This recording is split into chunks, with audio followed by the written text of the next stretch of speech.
અમરેલી, ગીર સોમનાથ અને ભાવનગર જિલ્લાની અંદર હાલ મગફળીની પૂરી સિઝન ચાલી રહી છે। મગફળીનો માહોલ હાલ ચાલી રહ્યો છે, ત્યારે દિવાળી બાદ મોટી સંખ્યામાં એક સાથે કાપણીની શરૂઆત થઈ છે। તો રાત્રિના સમયે પણ હવે ખેતીવાડીમાં કામ કરવા માટે ખેડૂતો મજબૂર બન્યા છે। ખેડૂતો મજબૂર બનવાનું મુખ્ય કારણ એક છે કે દિવસે કે રાત્રિના સમયે મજૂર મળતા નહીં અને સાથે જ પાક પરિપક્વ થયો હોય અને યાર્ડમાં સારા ભાવ ચાલી રહ્યા હોય, જેથી રાત્રિના સમયે ખેડૂતોને કામ કરવું પડે છે। અમરેલી, જૂનાગઢ, ગીર સોમનાથ અને ભાવનગર જિલ્લામાં સૌથી વધારે મગફળીનું વાવેતર કરવામાં આવે છે।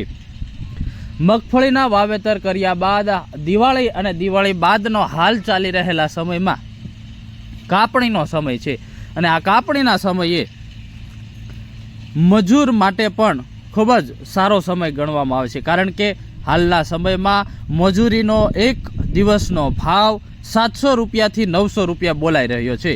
તો સાથે જ 900 રૂપિયા મજૂરી આપવા છતાંય ખેડૂતોને દિવસ દરમિયાન મજૂર મળતા નથી।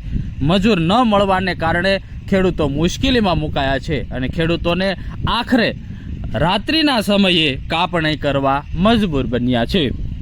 રાત્રિના સમયે પોતાના ખેતીવાડી વિસ્તારમાં લાઇટની વ્યવસ્થા કરી અને મજૂરોને સાથે રાખી અને ખેડૂતો રાત્રિના સમયે કાપણી કરી રહ્યા છે।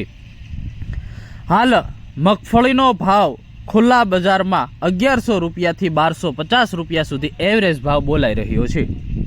તો સાથે જ હાલ કાપણીની સિઝન ચાલી રહી છે, તો સાથે જ હાલ ચણા, ઘઉં, જીરું તેમજ ડુંગળી વાવેતરનો યોગ્ય સમય છે, જેથી હાલ મોટાભાગના ખેડૂતો ઝડપથી મગફળીની સિઝન પૂર્ણ કરી અને નવી સિઝન શરૂ કરવા માટે હાલ ખેડૂતો કામ કરી રહ્યા છે, જેથી હાલ રાત્રિના સમયે કાપણી કરવાની શરૂઆત કરે છે। વહેલી સવાર સુધી ખેડૂતો કાપણી કરે છે, મજૂરોને બોલાવી અને પોતે કાપણીમાં જોડાયા છે।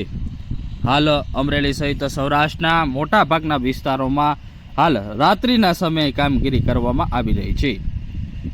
હાલનો સમય એ ચણા, ઘઉં અને જીરું વાવેતર માટેનો યોગ્ય સમય હોય, જેથી ઝડપથી નવી સિઝનની શરૂઆત કરવા માટે રાત્રિના સમયે ખેડૂતો કાપણી કરી રહ્યા છે। મજૂરોને બોલાવી દિવસ દરમિયાન મજૂર ન મળતા હોવાથી રાત્રિના સમયે ખેડૂત કાપણી કરી રહ્યા છે।